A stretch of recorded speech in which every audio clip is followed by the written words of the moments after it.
Hello, welcome to my YouTube channel. Here I share simple clips from my life with a chat. So, recently ഞാൻ കേട്ടൊരു motivational വീഡിയോയിൽ ചൈൽഡ്ഹുഡിൽ നമ്മൾ ഒരു കുട്ടിയുടെ മനസ്സിൽ കൊടുക്കുന്ന നല്ല കാര്യങ്ങൾ, അതായത് ഒരു കുട്ടിയുടെ മനസ്സിൽ നമ്മൾ എത്ര നല്ലതായിരിക്കുന്നോ അതാണ് ഏറ്റവും വലിയ അച്ചീവ്മെൻ്റ് എന്നുള്ളൊരു വേർഡ് ഞാൻ കേൾക്കാനിടയായി. സോ നിങ്ങളിൽ എത്ര പേര് ഇത് കണക്റ്റ് ആവും എനിക്കറിയില്ല. എൻ്റെ ചൈൽഡ്ഹുഡ് എന്നോട് ഏറ്റവും നല്ല രീതിക്ക് പെരുമാറിയ ആൾ ഇന്നും എൻ്റെ ലൈഫിൽ ഏറ്റവും ബെസ്റ്റ് പേഴ്സണാണ്. ആ ടൈമിൽ എന്നെ ഹേർട്ട് ചെയ്ത ആൾക്കാർ, എനിക്ക് കിട്ടിയ ബാഡ് വേർഡ്സ്, ഇതെല്ലാം ഇന്നും എന്നെ ഹോണ്ട് ചെയ്യുന്ന ഒന്നാണ്. സോ ഞാൻ വിചാരിക്കുന്നു, ചൈൽഡ്ഹുഡിൽ നമ്മൾ ക്യാരി ചെയ്യുന്ന ഓരോ കാര്യവും നമ്മളെ ലൈഫ് ലോങ് നമ്മളെ കൂടെ തന്നെ ഉണ്ടാകും.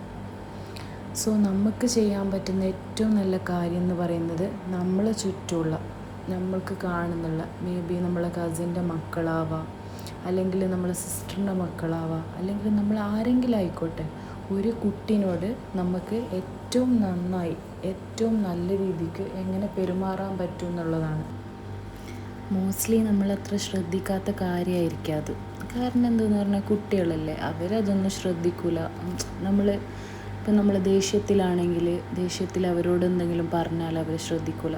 ചിലപ്പോൾ ഒരു കുട്ടി നിറം കുറഞ്ഞൊരു കുട്ടിയോ അല്ലെങ്കിൽ തടിച്ചൊരു കുട്ടിയോ അതിനോടെന്തെങ്കിലും പറഞ്ഞാൽ അത് ശ്രദ്ധിക്കില്ല, അത് ചെറുതല്ല, അങ്ങനെ നമ്മൾ വിചാരിക്കുന്നൊരു കാര്യമായിരിക്കും. പക്ഷെ കാര്യങ്ങൾ അങ്ങനെയല്ല. ചില നമ്മളെ വാക്കുകൾ, നമ്മൾ പറയുന്ന ചില കാര്യങ്ങൾ മേ ബി അവരുടെ ഫ്യൂച്ചറിനെ തന്നെ നല്ല ബാഡായിട്ട് ഇമ്പാക്റ്റ് ചെയ്യാൻ ചാൻസ് ഉണ്ട്. സോ ഞാൻ പറഞ്ഞു വന്നത് എന്താണെന്ന് വെച്ചാൽ, നമ്മൾ കാരണം ഒരു കുട്ടിയുടെ മനസ്സും വേദനിക്കാതിരിക്കട്ടെ. നമ്മളെ വാക്ക് കാരണം ഒരു കുട്ടിക്കും നാളെ ഫ്യൂച്ചറിൽ ഒരു ഇൻസെക്യൂരിറ്റിയോ, ഒരു ഹെൽപ്ലെസ് ഫീലിങ്ങോ, ഒരു ഒറ്റപ്പെടലോ, ഒരു വേദനയോ ഒന്നും തോന്നാതിരിക്കട്ടെ. നമ്മൾ കാരണം ഒരാൾക്കും ഒരു ട്രോമ കൊടുക്കാതിരിക്കട്ടെ നമ്മളായിട്ട് ഒരാളെ ലൈഫിലും. സോ അതെല്ലാണ് ഇനി വരുന്ന ജനറേഷന് നമുക്ക് കൊടുക്കാൻ പറ്റുന്ന ഏറ്റവും ബെസ്റ്റ് കാര്യം എന്ന് ഞാൻ വിശ്വസിക്കുന്നു. ഇനി അഥവാ ആരുടെയെങ്കിലും ചൈൽഡ്ഹുഡിൽ അത്രയും മോശമായ അനുഭവങ്ങൾ, മോശമായ വാക്കുകൾ, മോശമായ പെരുമാറ്റം നമ്മൾ ഏതെങ്കിലും ഒരു ഫാമിലി മെമ്പറിന് ഉണ്ടായിട്ടുണ്ടെങ്കിൽ നമ്മളത് ഹീൽ ചെയ്യണം. നമ്മൾ തന്നെ വിചാരിച്ച് അത് മറന്നു കളഞ്ഞ് നമ്മളെ മനസ്സിനെ സമാധാനപ്പെടുത്തി നമ്മൾ തന്നെ അത് ഹീൽ ചെയ്യണം. നമ്മൾ ചിന്തിച്ച് കൂട്ടുന്ന പല കാര്യങ്ങളും, നമ്മൾ ലൈഫിൽ ക്യാരി ചെയ്യുന്ന പല ട്രോമാസും നമ്മൾ ഇനി ഫ്യൂച്ചറിലേക്കുള്ളതിലേക്ക് വളരെ മോശമായിട്ട് ബാധിക്കും. സോ നമ്മൾ തന്നെ വിചാരിച്ച്, നമ്മൾ തന്നെ തീരുമാനമെടുത്ത് സ്വയം ഹീൽ ചെയ്യുക. അതായിരിക്കും ഏറ്റവും ബെറ്ററായിട്ട് നമ്മൾ സെൽഫിന് കൊടുക്കാൻ പറ്റുന്ന ഏറ്റവും. Our past doesn't define us. We can always choose to heal and build a new life for our self. So നമുക്ക് ചുറ്റുമുള്ള കുട്ടികളോട് നമ്മൾ നല്ല രീതിയിൽ പെരുമാറാം. നമ്മളെ മക്കളോട് നമുക്ക് നല്ല രീതിയിൽ പെരുമാറാം.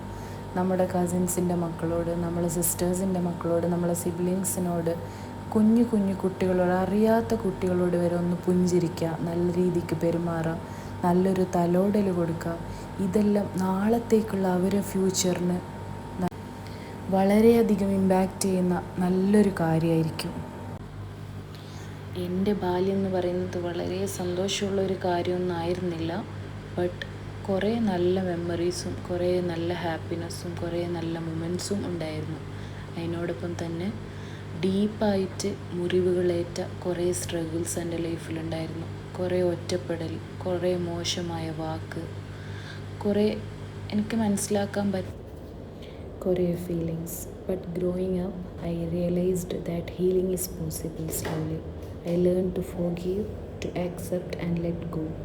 I understood that my past doesn't define me, it only made me stronger and more grateful for the life I have now. To anyone listening who had a difficult childhood, please remember, you are not alone. Healing takes time, but it is possible. Our story doesn't end with pain, it begins with strength. So have a nice day and a good night to everyone. Bye.